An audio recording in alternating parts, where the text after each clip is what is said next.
Hello everyone, welcome to Vivasvan educational foundation. तो आप सभी का स्वागत है विवासवान एजुकेशनल फाउंडेशन के इस यूट्यूब चैनल में। तो एनडीए और सीडीएस के प्रीवियस ईयर क्वेश्चन के सीरीज की हमने जो शुरुआत करी थी, आज उसमें हम डिस्कस करेंगे। आज उसमें हम एक और पेपर को डिस्कस करेंगे और आज हम डिस्कस करने जा रहे हैं एनडीए 2। आज हम डिस्कस करेंगे एनडीए 2 2025 में पूछे गए केमिस्ट्री एंड बायोलॉजी के क्वेश्चंस को। मैं इन सभी क्वेश्चंस को आपको सॉल्व करके दिखाऊंगा, इनके आंसर्स को बताऊंगा और साथ ही साथ ये क्वेश्चन कैसे है, इजी है, मॉडरेट है, इनका लेवल कैसा है, मैं आपको ये भी बताऊंगा। चलिए शुरुआत करते हैं फर्स्ट क्वेश्चन, क्वेश्चन नंबर 96 से। केमिस्ट्री का ये क्वेश्चन है, क्या बोला गया है जरा देखा जाए। The reaction that occurs on passing carbon dioxide gas through lime water is। देखिए लाइम वाटर और कार्बन डाइऑक्साइड गैस को हमने अगर मिलाया क्या होगा। देखिए lime water that mean calcium hydroxide, इसमें हमने क्या डालना है, कार्बन डाइऑक्साइड डालना है। तो क्या हो जाएगा, ये बनाएगा कैल्शियम कार्बोनेट CaCO3 और साथ में हमें मिलेगा वाटर। तो ये रिएक्शन है कैल्शियम हाइड्रोक्साइड के साथ। अगर हम कार्बन डाइऑक्साइड को देंगे तो हमें क्या मिलेगा, जो कि हमें ऑप्शन बी में दिख रहा है कैल्शियम हाइड्रोक्साइड। उसमें हमने कार्बन डाइऑक्साइड डाला, कैल्शियम कार्बोनेट बना और साथ में हमें मिला water. So our correct answer is option B. इस क्वेश्चन की अगर बात करी जाए तो ये एक इजी टू मॉडरेट के बीच का क्वेश्चन है। बहुत ज्यादा हार्ड भी नहीं है, बहुत ज्यादा इजी भी नहीं है, ठीक ठाक क्वेश्चन के कैटेगरी में मैं इसे रखूंगा। चलिए आगे बढ़ा जाए और बाकी क्वेश्चंस के साथ हम आगे बढ़ते हैं और चीजों को डीपली समझने की कोशिश करते हैं। विच one of the following statement is not correct. तो जब भी क्वेश्चन में आपको ऐसा दिख जाए करेक्ट नॉट करेक्ट, तो उसे मार्क कर लेना है। क्या बोला गया first statement, water of crystallisation is the fix number of water molecule present in one molecule of unit salt. सही बात है, ये वाटर ऑफ क्रिस्टलाइजेशन का डेफिनेशन ही है, बिल्कुल सही है। The molecular formula of plaster of Paris POP, plaster of Paris का मॉलिक्यूलर फॉर्मूला होता है calcium sulphate CaSO4 and half molecule of H2O. This is the correct formula of plaster of Paris, that is POP। But यहां पर आप देख पाओगे कि half की जगह इन्होंने यहां पर क्या करा है, 2 मॉलिक्यूल दे दिया। तो ये स्टेटमेंट हमारा रॉन्ग हो जाएगा और हमसे नॉट करेक्ट ही पूछा गया था। तो 97 का सही आंसर ऑप्शन बी। इसे मैं एक इजी कैटेगरी के क्वेश्चन में रखना चाहूंगा क्योंकि यहां पर इजी क्वेश्चन पूछे गए हैं। ये मैं आपको एनडीए 2 2025 के केमिस्ट्री क्वेश्चन को सॉल्व कर रहा हूं। आगे हम बायोलॉजी के क्वेश्चन में भी आगे बढ़ेंगे। नेक्स्ट क्वेश्चन, क्वेश्चन नंबर 98 आ चुका है। देखा जाए इसमें क्या बोला गया है, which one of the following type of medicine is used to treating indigestion. तो इनडाइजेशन को ट्रीट करने के लिए हम जिस मेडिसिन का यूज करते हैं उसका नाम क्या है, तो उसे हम एंटासिड भी बुलाते हैं। काफी आसान क्वेश्चन है। ऐसे क्वेश्चंस आपको एग्जाम में दिए जाते हैं, अगर आप ऐसे क्वेश्चन को छोड़ के आओगे तो बहुत दिक्कत हो जाएगी। इसलिए ऐसे क्वेश्चन को बिल्कुल अटेम्प्ट करना ही है क्योंकि ये काफी इजी क्वेश्चन होते हैं। इसे भी मैं एक इजी कैटेगरी के क्वेश्चन में ही रखना चाहूंगा। चलिए आगे बढ़ता हूं और चीजों को समझा जाए, बारीकी से देखा जाए। Question number 99, which one of the following is not present in cement. Cement में कौन सा प्रेजेंट नहीं होता है। देखिए अगर कैल्शियम ऑक्साइड की मात्रा ज्यादा हो जाए सीमेंट में तो ये एक अच्छा सीमेंट का फॉर्मूला नहीं है। तो ये कैल्शियम ऑक्साइड और सिलिकॉन डाइऑक्साइड 4 मॉलिक्यूल नहीं होते हैं, 3 मॉलिक्यूल हो सकते हैं, 2 मॉलिक्यूल हो सकते हैं। तो ये हमारा option C is our correct answer और इसे भी मैं इजी कैटेगरी के क्वेश्चन में ही रखना चाहूंगा। चलिए आगे क्या बोला गया है 100 नंबर क्वेश्चन में, विच one of the following is not a chemical change. तो केमिकल चेंज क्या होता है और फिजिकल चेंज क्या होता है। देखिए burning of coal, of course ये एक केमिकल चेंज है। रस्टिंग ऑफ मेटल भी एक केमिकल चेंज है। मेल्टिंग ऑफ आइस यानी कि सॉलिड था, आपने उसे हीट दिया और ये क्या बन गया, ये लिक्विड बन गया, वाटर बन गया। तो ये एक फिजिकल चेंज है। ऑफ कोर्स ये केमिकल चेंज नहीं है, this is a physical change. So the correct answer for this question is option C. और इसे मैं किस कैटेगरी में रखूंगा, तो इसे मैं इजी कैटेगरी में ही रखना पसंद करूंगा। तो ये एक क्वेश्चन नंबर 100 का ऑप्शन आंसर सी। चलिए क्वेश्चन नंबर 101 में क्या बोला गया है, which one of the following statement is not correct. तो इनमें से हमें नॉट करेक्ट स्टेटमेंट ढूंढ के निकालना है।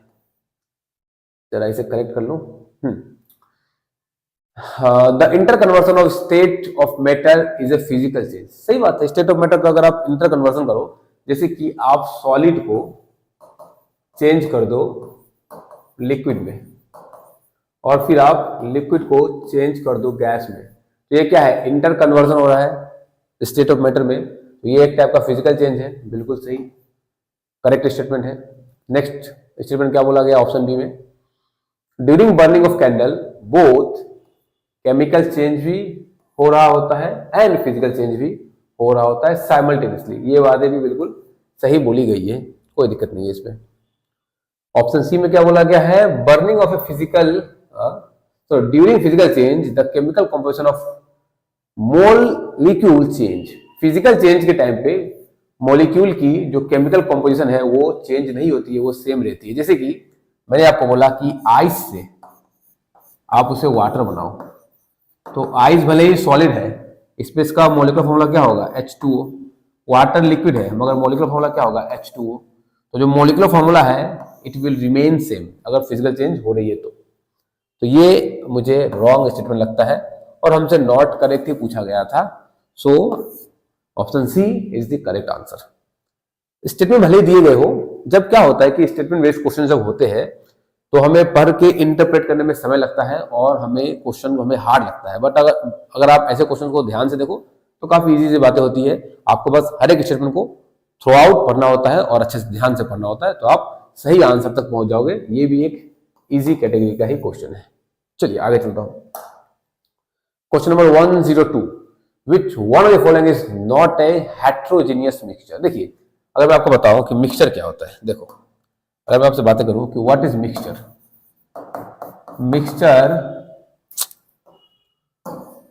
मिक्सचर क्या होता है, मिक्सचर मतलब जब आप दो कंपोनेंट को मिलाते हो तो उसे हम क्या कहते हैं, मिक्सचर। अब यहां पर दो टाइप के हो सकते हैं, एक हो सकता है होमोजीनियस मिक्सचर और एक हो सकता है heterogeneous mixture. Heterogeneous mixture, homogeneous का मतलब क्या कि आपने कंपोनेंट ए और बी लिया। सपोज आपने एक कंपोनेंट लिया ए और दूसरा कंपोनेंट लिया बी। सपोज आपने दूसरा कंपोनेंट बी लिया, यहां पर आपने बी लिया, the red one is B and the yellow one is A, और येलो को मैंने क्या बोला, ए बोला।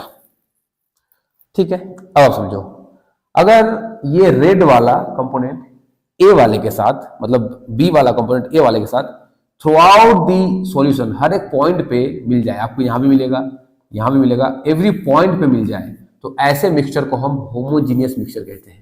जैसे कि आपने सॉल्ट को घुलाया वाटर में, तो सॉल्ट एंड वाटर का जो सॉल्यूशन होगा वो एक होमोजेनियस सॉल्यूशन का एग्जांपल है। अगर हेट्रोजेनियस की बातें करें तो आपने वाटर में क्या करा, आपने वाटर में क्या करा, वाटर में कुछ सेंड के पार्टिकल्स मिला दिया, यानी कि आपने कुछ सेंड वाटर में मिला दिया, तो ये क्या होगा, ये एक कोने में जाकर के बैठ जाएगा, प्रेसिपिटेट हो जाएगा। तो इस टाइप के मिक्सचर को हम कहेंगे हेट्रोजीनियस मिक्सचर, जहां पर कि दोनों कंपोनेंट थ्रू आउट मिक्स ना हो, उनमें सेपरेशन दिखाई पड़े आपको। तो सल्फर इन कार्बन डाइसल्फाइड, अच्छा, mixture of sugar and salt crystal, ये एक होमोजेनियस मिक्सचर नहीं है बल्कि हेट्रोजेनियस मिक्सचर है। हमसे नॉट होमोजेनियस, तो ये क्या है, नॉट हेट्रोजेनियस मिक्सचर, मतलब ये होमो है, ठीक है। तो ये हेट्रो है, ये तो हेट्रो है, बिल्कुल, ये क्या है, हेट्रो। सैंडी वाटर मैंने आपको बोला, ये भी क्या है, हेट्रो ही है। सल्फर इन वाटर, ये भी एक हेट्रोजीनियस मिक्सचर का एग्जांपल है। Carbon, sulphur and carbon dioxide, ये एक होमोजीनियस का एग्जांपल है, और हमसे नॉट हेट्रो पूछा गया, तो यही हमारा करेक्ट आंसर होगा, दैट इज ऑप्शन ए। यहां पर थोड़ी सी कॉन्सेप्ट की जरूरत पड़ी, बहुत ज्यादा खास नहीं, ऐसा नहीं कि कुछ रॉकेट साइंस पूछा गया था, बहुत इजी बातें थी, मैंने आपको वो पूरा का पूरा एक्सप्लेन करा। मैं उम्मीद करता हूं कि आपको एक्सप्लेनेशन समझ में आया होगा। अगर आपको वीडियो पसंद आ रहा है तो प्लीज वीडियो को लाइक कीजिएगा। अगर आपने अभी तक हमारे चैनल को सब्सक्राइब नहीं किया है तो विवासवान एजुकेशन फाउंडेशन के यूट्यूब चैनल और इंस्टाग्राम पे इसे फॉलो करना ना भूलें। ये सभी कंटेंट आपको हमारे टेलीग्राम चैनल पे मिल जाएगा। टेलीग्राम चैनल का लिंक वीडियो के डिस्क्रिप्शन में दिया गया है। ये भी एक इजी कैटेगरी का ही क्वेश्चन निकल के आता है। चलिए आगे चलते हैं और बाकी बातों को करते हैं। हाँ, match the following type question आ चुका है। यहां पर हमें एलिमेंट दी गई है और उस एलिमेंट को उनके एटोमिसिटी से मिलाना है। फॉस्फोरस की एटोमिसिटी 4 होती है, नाइट्रोजन हमारा 2 होता है, नियोन एक नोबल गैस है तो एटोमिसिटी 1 होगा, सल्फर 8 होगा। तो अब आप मिलाओ, सल्फर के साथ 8, नियोन के साथ 1, नाइट्रोजन के साथ 2, फॉस्फोरस के साथ 4। तो हमें मिला A का 4, B का 1, B का 2। तो हमारा perfect answer is option A. C का 2 और D इज 4, बिल्कुल सही। Option A is correct answer. So ये भी एक इजी कैटेगरी का ही क्वेश्चन है। एटोमिसिटी आपको पढ़ाया जाता है, काफी डिटेल में मैंने ही पढ़ा रखा है, यूट्यूब चैनल में अपलोडेड है। आप चाहो तो हमारे प्लेलिस्ट को फॉलो करके उन वीडियोस को भी चेक कर सकते हो, और यहाँ पर मैंने आपको एक्सप्लेन भी करा। चलिए आगे बढ़ते हैं और बाकी चीजों को समझते हैं। क्वेश्चन नंबर 104 में क्या बोला गया है? In the following redox reaction which compound is acting as a reducing agent. देखिए यहां पर दिख रहा है रिड्यूसिंग एजेंट क्या है, फिर मैं आपको सॉल्व करके दिखाता हूं कि कैसे यहां पर रिड्यूसिंग एजेंट को हम निकाल रहे हैं। N2H4, इसका स्ट्रक्चर कुछ ऐसा होता है। ये एक एजाइड कंपाउंड है जहां पर ये +1 देगा, ये +1 और ये दोनों मिल करके देंगे -2। तो एजाइड आयन का जो ऑक्सीजन नंबर है वो है -2 और यहां पर नाइट्रोजन का ऑक्सीजन नंबर कितना है? 0। तो नाइट्रोजन -2 से 0 पे जा रहा है। दैट्स मीन ये जो कंपाउंड है ये खुद को ऑक्सीडाइज कर रहा है। खुद को ऑक्सीडाइज मतलब दूसरे को क्या कर रहा है? दूसरे को रिड्यूस। और जो दूसरे को रिड्यूस करेगा उसे ही हम बुलाते हैं रिड्यूसिंग एजेंट। जो खुद को ऑक्सीडाइज और दूसरे को रिड्यूस करेगा उसे हम क्या बुलाते हैं? Reducing agent. और हमसे यही पूछा गया है कि इनमें से कौन रिड्यूसिंग एजेंट के जैसे बिहेव कर रहा है। तो हमें बहुत ही आसानी से मिल गया कि N2H4 is behaving as a reducing agent, और हमें 104 का आंसर मिल जाएगा ऑप्शन बी। ये भी एक इजी कैटेगरी का क्वेश्चन था। बताइए, हार्ड और टफ तो दूर की बात, मॉडरेट और इजी पे ही ये घूम रहे हैं। तो बहुत ज्यादा टफ क्वेश्चन एनडीए सीरीज में नहीं आता है, बस आपकी तैयारी अच्छी होनी चाहिए, आपके कॉन्सेप्ट्स क्लियर होने चाहिए, तो आप इन सभी क्वेश्चन को बहुत ही आसानी से कर ले जा पाओगे। और अगर आपको कॉन्सेप्ट में और ज्यादा क्लियरिटी चाहिए तो नीचे दिए गए हमारे टीम के नंबर से उस पर कॉन्टेक्ट कीजिए और हमारे किसी भी ऑनलाइन और ऑफलाइन बेस से जुड़िए, ताकि आप अपने प्रिपरेशन को और अच्छे से कर पाओ और एग्जाम में बहुत ही अच्छा मार्क्स और बहुत अच्छा रैंक कर पाओ। चलिए आगे चलते हैं और बाकी क्वेश्चन को भी डिस्कस करते हैं। क्वेश्चन नंबर 105 में क्या बोला गया है? Which one of the following is the considered to be the purest source of water. तो सबसे ज्यादा प्योरेस्ट सोर्स ऑफ वाटर कौन सा है? Rain water. सभी जानते हैं, बच्चे को पता है ये आंसर, सोचने वाली बात है नहीं, और ये इजी भी नहीं, बहुत ही ज्यादा इजी क्वेश्चन के कैटेगरी में मैं इसे रखूंगा। नेक्स्ट है 106, विच one of the following salt is responsible for temporary hardness. Temporary hardness के लिए कौन रिस्पॉन्सिबल है? तो bicarbonate of magnesium is responsible for temporary hardness.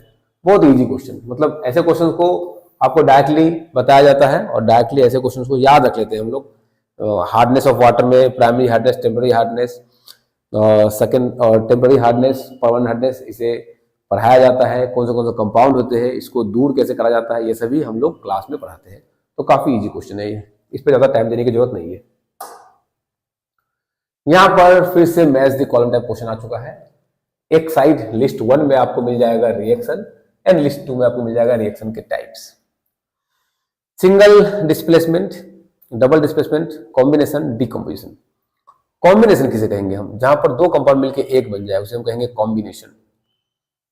देखिए यहां पर कैल्शियम ऑक्साइड और वाटर मिलकर के एक कंपाउंड बन जा रहा है, this is a type of combination reaction. So A के साथ मैं मिलाऊंगा 3 को, कॉम्बिनेशन। कैल्शियम कार्बोनेट को हमने ब्रेक करा तो कैल्शियम ऑक्साइड और कार्बन डाइऑक्साइड मिला, तो ये डीकम्पोजिशन रिएक्शन है। सो बी के साथ मिलाऊंगा 4 को। लेड कॉपर मिल करके, लेड और कॉपर सोरो, क्यूप्रस क्लोराइड, लेड ने क्या करा? कॉपर को भगा डाला, यानी कि सिंगल डिस्प्लेसमेंट है ये।